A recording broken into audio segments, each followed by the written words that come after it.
Hola, ¿qué tal? ¿Cómo le va? Me da mucho gusto volverlo a encontrar aquí en Ruta 44. Hay un río que nace en el lago de Chapala, corre y llega hasta la barranca de Huentitán y a su paso, en lugar de sembrar vida, ha provocado la muerte. Me refiero al caso del río Santiago.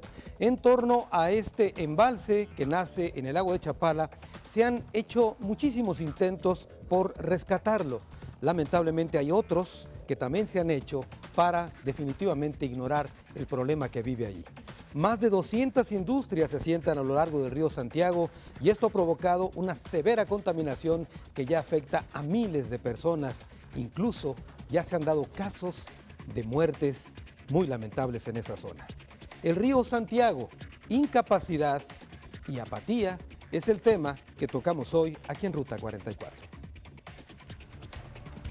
Los derechos humanos son hoy en día uno de los preceptos más importantes y valiosos, y sus recomendaciones, aunque no imperativas, son cuidadas y llevadas a cabo por las autoridades, excepto en Jalisco. La grave contaminación del río Santiago ha sido objeto de una recomendación por parte de la Comisión Estatal de Derechos Humanos Jalisco, ya que las condiciones de vida para la población que vive en los márgenes del río Santiago no han mejorado y siguen las violaciones a los derechos a la salud y a un medio ambiente sano. Las respuestas proporcionadas a la Comisión Estatal de Derechos Humanos de Jalisco por parte de las autoridades demuestran incumplimiento de las leyes y normas correspondientes, una falta de voluntad política con avances limitados en temas muy específicos por parte de algunos organismos gubernamentales, pero sin haber llegado a la implementación de acciones coordinadas que busquen controlar la contaminación del río Santiago ni atender la problemática de salud que ésta conlleva. La Comisión Estatal de Derechos Humanos Jalisco dará a conocer su ruta en este cauce de indiferencia.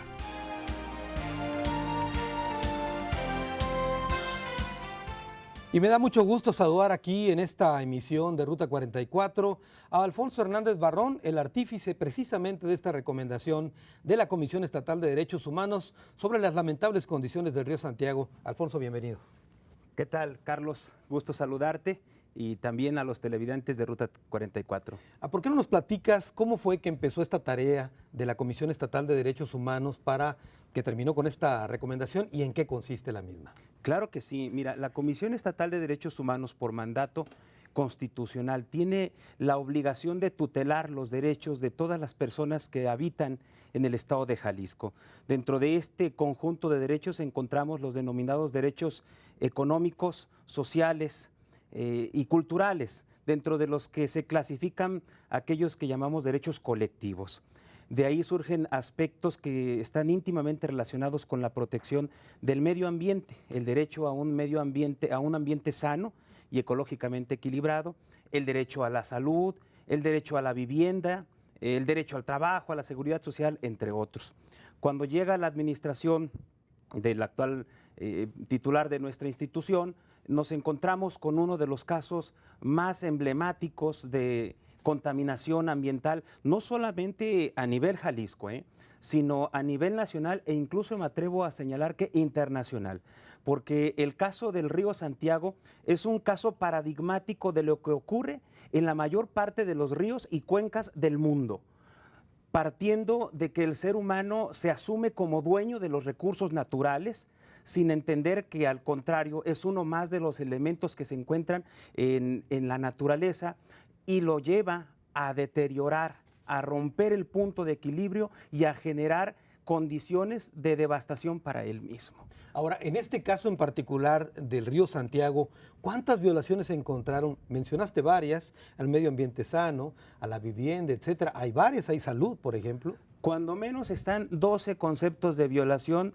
completamente acreditados, partiendo por los que ya comentamos, pero además también se acreditó que se violó el derecho al trabajo, por ejemplo, de las miles de personas que trabajan en las industrias asentadas en esta zona, de las personas que trabajan ahí en la agricultura, en la ganadería, de quienes comían de lo que pescaban en el río ya no hay peces. Santiago. Ya no hay, pero hace 30, 40 años ese era un lugar de recreación, de descanso, se potencializó su crecimiento por los recursos hídricos. Bueno, se llegaba a hablar que era el Niágara mexicano. Yo todavía recuerdo, no sé si a ti te tocó, eres muy joven, Carlos, pero había unas láminas que proponían el Salto de Juanacatlán como uno de los atractivos turísticos más importantes de Jalisco. Pero ahora que salta hay espumas y contaminación, aguas Han cambiado pestilentes. algunas cosas, pero cuando emitimos esta recomendación era uno de los lugares más contaminados del país.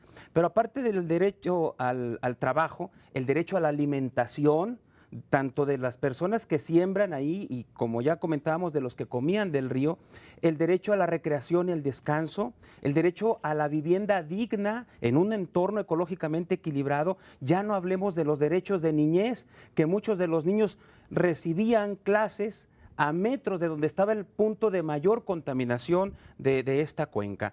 También encontramos vulneraciones al derecho ya dijimos, a la salud.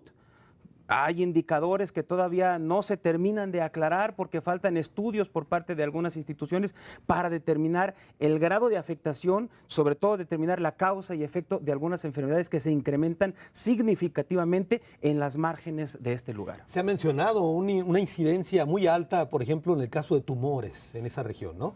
Uno de los puntos de la recomendación es precisamente dirigido a las áreas de salud, para que se hagan estudios epidemiológicos y se determine realmente el nivel de mortalidad, de morbilidad que existe en esta zona, para que a partir de ahí se generen políticas públicas eficientes y eficaces. ¿Cuánto te llevó a hacer este documento final, Alfonso? Bueno, fueron alrededor de 2 años en un trabajo interdisciplinario en el que tuvimos la oportunidad de recopilar las experiencias exitosas, no solamente a nivel local y nacional, sino a nivel internacional. Quiero comentarte que tuvimos la oportunidad de sostener videoconferencias con grupos de ambientalistas, incluso de industriales de España, de Inglaterra, de Francia, ya no digamos de Estados Unidos, de Norteamérica, y desde luego a nivel nacional las experiencias exitosas que tiene, por ejemplo, la Conagua en Nuevo León, en el propio Veracruz, y a nivel local experiencias tan importantes como la que se generó con la Junta Intermunicipal de Río Ayuquila.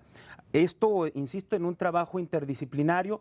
Tu servidor tuve que graduarme como gestor, como perito en materia ambiental, porque habría que convertir. Pero recibiste, por supuesto, asistencia de técnicos, claro. Alfonso, vamos a seguir hablando de la recomendación, sobre todo la respuesta que hubo de la autoridad, pero por lo pronto vamos a una pausa.